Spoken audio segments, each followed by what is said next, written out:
Waalaikumsalam warahmatullahi wabarakatuh. Soalan dari saudara Mio. Cuma sebelum tu saya ingin sebut soalan yang pertama yang di atas tadi yang Encik Mio tanya tentang hadis yang diriwayatkan oleh At-Tabrani. Wallahu taala alam, setakat saya makan ringkas saya ataupun saya makan saya sebentar tadi, saya cuba semak hadis yang dimaksudkan, saya masih belum menjumpa hadis asal yang ditanya. Kalau Cik Mio ada teks Arab, kalau boleh didatangkan teks Arab supaya saya dapat melihat, menyemak apa perkataan para ulama hadis ketika mereka mensyarahkan hadis tu. Manakala soalan yang kedua dari Encik Mio, iaitulah boleh Ustaz terangkan maksud yang tepat dari hadis Bukhari mengenai perbuatan baginda sallallahu alaihi wasallam meletakkan dua pelepah tamar di atas kubur. Ini kerana saya melihat terdapat dua terjemahan. Terjemahan pertama, kerana tidak menjaga diri dari kencingnya, percikan air kencing. Terjemahan kedua, kerana tidak bersuci setelah kencing. Untuk jawab soalan ni, kedua-dua terjemahan itu betul. Kerana ada sebahagian riwayat hadis menyebut la yastatiru. La yastatiru anil baul. Dia tidak yastatiru anil baul, kita boleh faham dia tidak menjaga diri dari terkena air kencing tersebut. Dia tidak menjadikan sesuatu yang boleh menghalang dari pakaian dia kena percikan.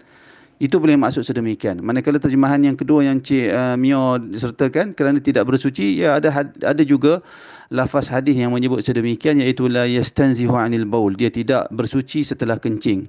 Kedua-dua membawa maksud yang sama dan kedua-dua saling sokong menyokong. Tidak menyalahi maksud hadis tersebut, kerana yang penting kedua-duanya menggambarkan bagaimana seseorang tidak menjaga diri dia, tidak menjauhkan diri dia dari najis sehingga dia masuk ke dalam salat dalam keadaan ada padanya najis. Wallahu a'lam. Waalaikumsalam warahmatullahi wabarakatuh. Saudara Mio, dengan soalan yang sebentar tadi berkaitan dengan hadis. Saudara bertanya, siapakah golongan yang menipu Allah dan Rasulnya yang dimaksudkan di dalam hadis ini?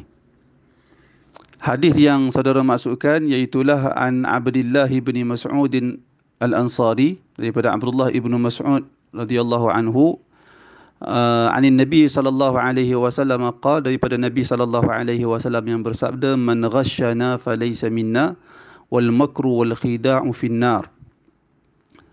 Hadis ini kalau dia tidak khusus kepada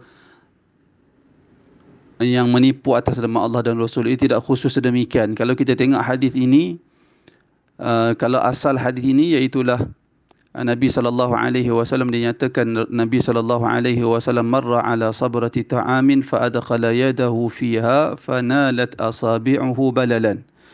Nabi sallallahu alaihi wasallam satu ketika melalui di tempat ataupun berjalan di salah satu pasar di Madinah, kemudian baginda pergi ke seorang peniaga, lalu Nabi memasukkan tangan baginda ke dalam makanan yang dia jual. Fanalat asabi'uhu balalan, lalu sehinggalah tangan Nabi, jari Nabi itu tersentuh balal. Balal ni basah yang ada pada makanan tersebut. Faqal, kemudian Nabi SAW bersabda, ya mahadha ya sahibut ta'am, apa ini wahai pemilik makanan ini, apa semua ini wahai peniaga yang menjual makanan ini. Faqal, lalu lelaki itu berkata, asabathu sama ya Rasulullah, makanan yang dia nak jual itu, yang basah itu telah terkena sama, yang terkena hujan wahai Rasulullah, jadi lalu dia basah. Qala, lalu Rasulullah sallallahu alaihi wasallam bersabda, afala ja'altahu fawqa at-ta'am hatta yarahu an-nas. Kenapa kamu tidak letakkan makanan yang basah ini di bahagian atas sehingga orang ramai boleh melihatnya sebelum mereka nak beli? Kemudian Nabi sallallahu alaihi wasallam berkata, man ghashana falaysa minna, sesiapa yang berbohong maka dia bukan dari kalangan, dia bukan berada di atas sunnah kami, dia bukan berada di atas jalan yang kami ajari. Itu maksud hadis tersebut. Jadi dia bukan hanya khusus kepada berbohong atas nama Allah dan Rasul, bahkan sesiapa sahaja yang melakukan tipu daya terhadap umat Islam, kesemuanya termasuk di dalam ancaman hadis ini. Wal makru wal khida' finnar, orang-orang yang berbohong, orang-orang yang melakukan tipu daya muslihat, kesemua mereka akan masuk ke dalam neraka. Ancaman daripada Nabi, orang-orang yang melakukan tipu daya, memperdaya, melakukan helah, melakukan tipu muslihat kepada orang Islam. Para ulama memberi contoh termasuk di dalam ancaman ini, iaitulah sesiapa yang berniaga dan melakukan pembohongan dan tipu daya seperti dia mencampurkan makanan yang baik dengan makanan yang buruk. Demikian juga mencampurkan susu dengan air dan seumpamanya. Kesemuanya termasuk di dalam ancaman yang ada di dalam hadis yang ditanyakan. Wallahu a'lam.